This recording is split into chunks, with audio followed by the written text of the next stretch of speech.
Dobry den. Hello, thank you very much for having me here to talk. I really shouldn't be here. I'm an outsider, idiot from Australia and so on, so I just say some things and then sit down again. Thank you. This is very interesting topic, very political, I think. My response was battering rank theatre and collective skepticism. I'll come to this later. First, I'll give some context about the dialogues which I'm exposed to in my work.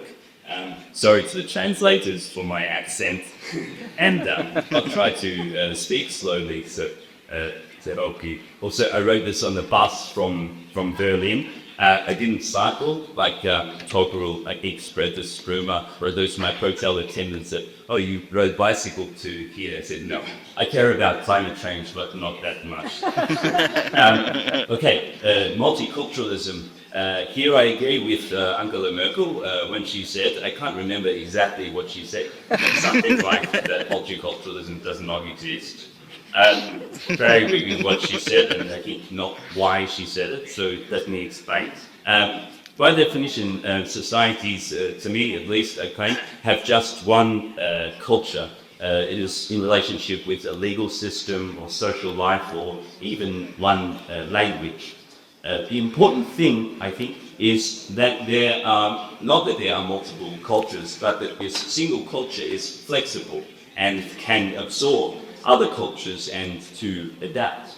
And the reason this definition is important to me today is that I can see multiculturalism employed in different ways in order to create an opposite effect to what it says it is creating. In other words, xenophobia or worse forms of the cultural warfare or other military actions. So I'm concerned about this, and you see this especially in my own country, Australia, where multiculturalism has a privileged position in cultural conversation, but now goes hand in hand with human rights abuses of refugees and continuing inability to face the political reality of what it means to be a colonial country and the responsibilities and obligations that are associated with that. And there is one instance in particular. There is an event called the Faithful Massacre in my hometown, Benalla, in Australia. And I found out about this massacre, which is a massacre of Indigenous Australians, on Wikipedia when I was looking at it when I was 23, at a list of significant massacres, and I found out in this way. This is the kind of thing which I'm referring to. I much prefer my adopted country, Germany's position on this multiculti, as they call it, very thickly, where it is a kind of playful dismissal of multiculturalism, but also a consciousness of what the term at least pretends, which is an acceptance of other cultures, an integration of people and a flexibility in what is defined as a national identity. Well, sometimes this can be the case in Germany anyway. And such an ironic and playful distance with this term, I claim, allows the country also ironically and hopefully to engage in the problems of culture seriously. So I will focus on the second term in the prompt, universal values, which also, let's face it, has the potential to be kind of appropriated and twisted in a particular way into a kind of crazy, dangerous idea. Universal values, for example, can mean you must have my values, and then you will have universal values. Yeah, I don't think this is the intention of the committee in making this the topic. But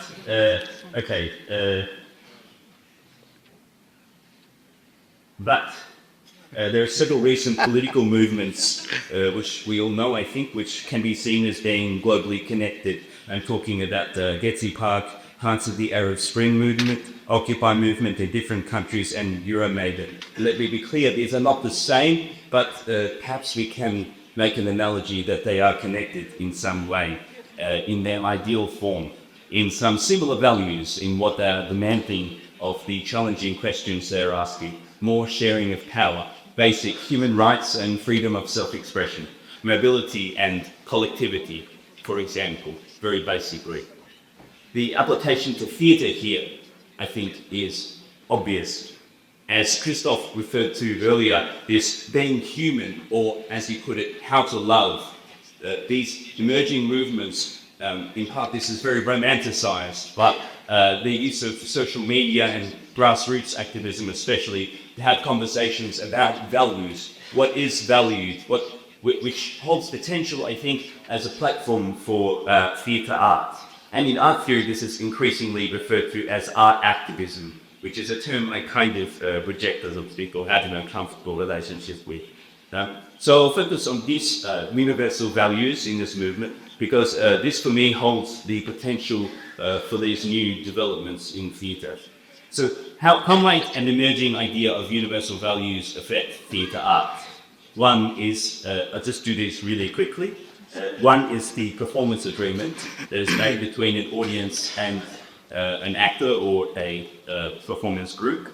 The kind of norms or taboos and how they are challenged by the artist. How might the artist challenge or ask questions about what these values are and not just go along with a kind of hipster self-congratulatory thing.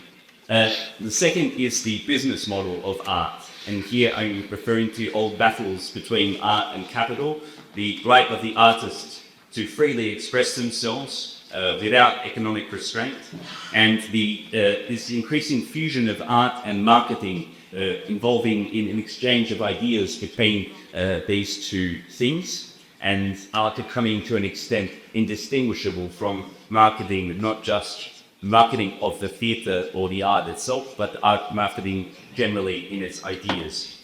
The third one is old text, new text dichotomy. The performance of old text reaching back into history. This can be good for a re-examination of what these values are, but often these performances resolve themselves into a kind of reinforcement of a dominant culture only and don't ask questions about that culture. So, two questions for me here. First of all, as a cultural commentator, can theatre still exist as theatre art when it has to talk about all of that stuff and exist in that difficult context? And then, as an artist, how do I actually make anything here? How do I act here in this space? Because the role of the artist is still to create, that is still important.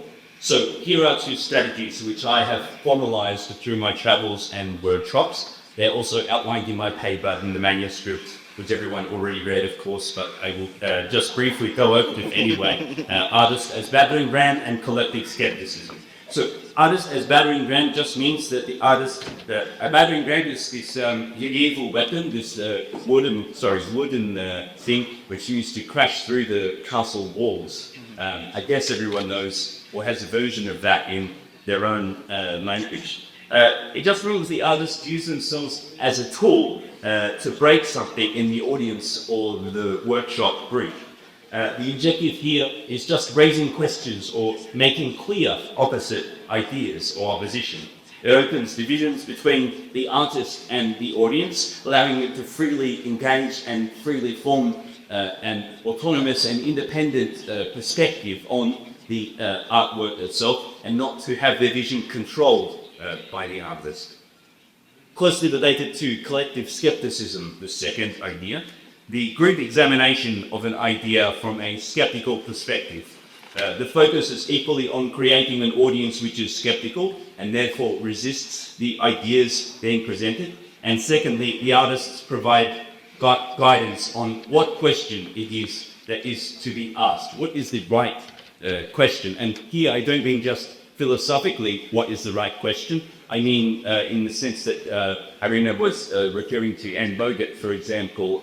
She has some very good guidelines on what question an artist should be asking, things about politics, about philosophy, intellectual ideas, love, imagination, empathy, and so on. Questions like, what is this flower, for example? Or what is Azerbaijan? What is Armenia? What is Georgia? What are you being paid or not being paid? How does this conference affect climate change? What does oil taste like? How far is it to travel by bus between Berlin and Baku? Why are you wearing that? And other such questions, naive questions, but and sometimes also absurd questions, but sometimes right on the mark. By encouraging audience to ask these questions, you can together ask questions of systems of thought, which sometimes don't make any sense. And they're just waiting for someone to point them out. And they are things which everyone experiences. Okay, it's not my style to talk like this. I much prefer dialogue, so thank you for the opportunity to speak freely at this conference. I'm very grateful, and I welcome any discussion of tea or something in the next 2 days. Then